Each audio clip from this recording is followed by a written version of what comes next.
Magandang tanghali mga kabay. So ito po yung panglima ko na repair mga kabay, 39161. Bali hindi ko na po titesting mga kabay dahil basag po yung housing niya. Baka kung ano pang mangyari. So sisilipin na lang natin yung loob mga kabay kung ano pa yung naging sira. So tara mga kabay, samahan nyo po ako. Yan na mga kabay, nabuksan ko na po. Titingnan natin yung loob.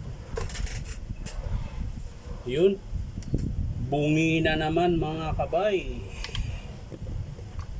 Ay nako.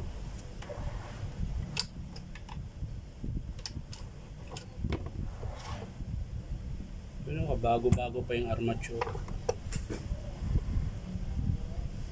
Ito mga kabay, papakita ko po sa inyo malapitan.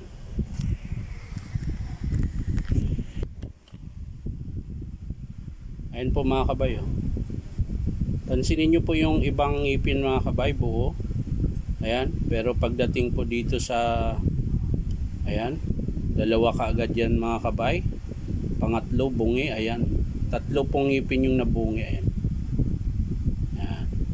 So ang papalitan natin mga kabay, yung armature nya okay pa naman.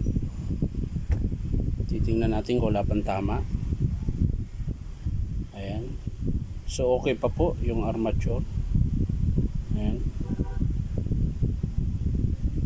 Ayan. So ang papalitan natin dito mga kabay, yung field housing, ayan.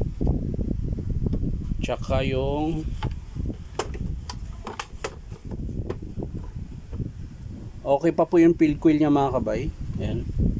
Bali field housing la po tsaka gear. Ayan. Yung carbon nya, ayan, papalitan na rin natin to.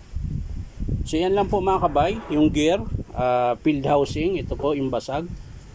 Tapos yung carbon brush. Ayan. Bali 1, 2, 3, tatlong peraso lang po na parts ang papalitan.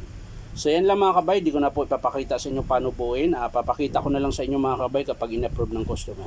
So yan lang mga kabay, maraming salamat. Bye bye.